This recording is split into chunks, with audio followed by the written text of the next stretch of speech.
नांदेड जिल्ह्यातील लोहा जानपूर येथील ऊसतोड कामगाराची मुकरदमच्या तावडीतून सिनेस्टाईल सुटका। मातम समाजातील ऊसतोड कामगार शिवाजी गणपत पवळे यास मुकरदम आनंदा कळणे याने 4 फेब्रुवारी रोजी बळजबरीने बोलेरो 4 चाकी गाडीमध्ये टाकून अज्ञातस्थळी अपहरण केले होते।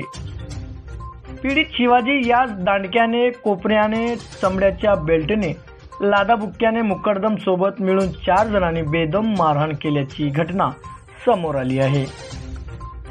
ऊसतोड कामगारांनी सोनखेड पोलीस स्टेशनला तक्रार दिली असता पीडित पवळे कामगार यांच्याशी पोलीस अधीक्षक अविनाश कुमार, डीवायएसपी सुशील कुमार नायक, सहाय्यक पोलीस निरीक्षक संतोष माने पुढील तपास करीत आहेत। बघूया त्यांची प्रतिक्रिया। नमस्कार, मी comrade Gangadhar Gaikwad, general secretary centre of Indian trade union, अन्य अध्यक्ष महाराष्ट्र ऊसतोडणी कामगार संघटना, नांदेड जिल्हा। आज आम्ही आहोत ऊसतोडणी कामगारांच्या परिवारासोबत जे पीडित आहेत, त्यांच्यावर अन्याय झालेला आहे। हे आमच्या संघटनेचे सभासद आहेत। त्यांचं नाव आहे शिवाजीराव गणपतराव पवळे आणि त्यांचं गाव आहे जानापुरी, तालुका लोहा, जिल्हा नांदेड। त्यांच्यासोबत त्यांचं कुटुंब आहे, हे त्यांच्या मिसेस आहेत आणि त्यांचं नाव आहे, ताई तुमचं नाव काय आहे? सत्यभामाबाई। आणि त्यांचे हे चिरंजीव आहेत गणेश, आणि दुसरे चिरंजीव हे जे आहेत त्यांचं नाव मनोज आहे आणि यांच्या बहीण देखील सोबत आहेत, त्यांचं नाव धोंडूबाई पवळे आहे। हे सर्व पीडित कामगार वेगवेगळ्या ऊसतोडणी कारखान्यामध्ये काम करतात आणि एक सरेगाव तालुका मुदखेड येथील मुकदम जे त्यांचं नाव आहे आनंदा कळणे यांनी त्यांचं 4 तारखेला अपहरण केलं होतं जानापूर येथून। त्यांची मोटरसायकल देखील त्यांनी जप्त केली आहे। त्यांच्या फोनपे मार्फत पैसे त्यांनी घेतलेले आहेत आणि त्यांच्या खिशातले 30,000 रुपये देखील घेतलेले आहेत आणि थकीत उच्च रक्कम तुमच्याकडे बाकी आहे।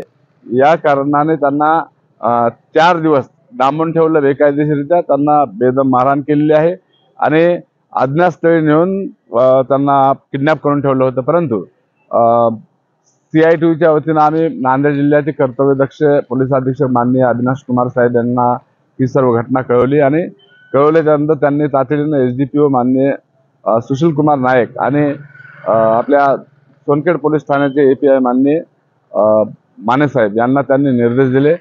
तातडीने SDPO साहेब आणि API साहेबांनी एक पथक तयार केलं आणि यांना शोधण्यासाठी मुदखेड असेल, अर्धापूर असेल, असं सर्व त्यांच्या लोकेशन ट्रॅक किंवा लोकेशनच्या माहितीप्रमाणे ते वर्ध्यापर्यंत गेले आणि यांना वर्धा म्हणजे जे नागपूरच्या जवळ आहे तिथून यांना काल शोधलं आणि आज सकाळी आणलेलं आहे। आता आम्ही नांदेडच्या जे सरकारी रुग्णालय आहे शंकरराव चव्हाण विष्णुपुरी रुग्णालय इथं यांना दवाखान्यात उपचार करण्यासाठी आलेले आहेत।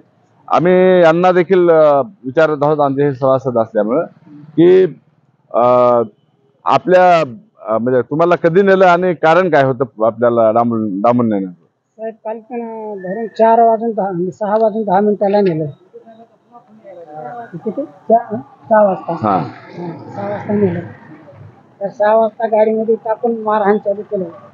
मारहाण लई झाल्या कारण पुढून मला काय सुधारणा गेलं, बोलायचं कान फोडला, त्यामुळे सगळं झालं बेसूट पडलं। कशाने मारहाण केली तुम्हाला? ते त्यानं मारहाण केली, लिंबाचं टिकूर होतं एवढं असं, त्या टिकुरानं नळे झडकेले, हे झडकेले आणि ते रजपुताची जी तलवार होती, तलवार ते नड्याला लावली, कान असं बोटानं आडवं पाडून चिंगळलं खाली। अत्यंत यांना म्हणजे कठोराने निर्गुणपणे मारहाण केलेली आहे आणि म्हणजे तुमचा जीव जात होता अशी परिस्थिती होती। पुढे काय मला सुधारलं नाही, यांचा जीव जात होता, हे धोक्यात होते खूप। आणि नांदेड पोलिसांनी एक चांगली कामगिरी करून यांना वाचवलेलं आहे। परंतु यांच्या मिसेस जे आहेत सत्यभामा पवळे या ताईंनी फिर्याद दिली होती सोनखेड पोलीस स्टेशनमध्ये आणि त्या अनुषंगाने विविध अशा 10 कलमांमुळे अॅट्रॉसिटी ॲक्टसह वेगवेगळे कलम आहेत। त्यामध्ये 137(2), 127, 309, 351, 351, 3, 151, 2, 3, 5, 3(1R), 3(1S) आणि 3(2)FA या कलमांमुळे आपल्या सोनखेड पोलीस ठाण्यामध्ये गुन्हे दाखल झालेले आहेत आणि एकंदरीतच आरोपींना देखील अटक केल्याची माहिती API माने साहेब यांच्याकडून मिळालेली आहे. आम्ही या पीडित जे आमचे ऊसतोड कामगार आहेत त्यांना वाचवण्यामध्ये जे सहकार्य केलेलं आहे त्यामध्ये आमच्या संघटनेचे आणि एक सामाजिक कार्यकर्ते माननीय उत्तमदादा गायकवाड यांनी देखील आपल्या म्हणजे पूर्ण बुद्धिकौशल्याचा वापर केला. त्यांनी पूर्ण वेळ दिला आणि शोध मोहिमेमध्ये ते देखील होते. तसेच आमचे सहकारी कॉम्रेड सोनाजी कांबळे यांनी देखील पूर्ण वेळ देऊन यांना म्हणजे कसा दिलासा मिळेल, यांचा शोध कसा लागेल यासाठी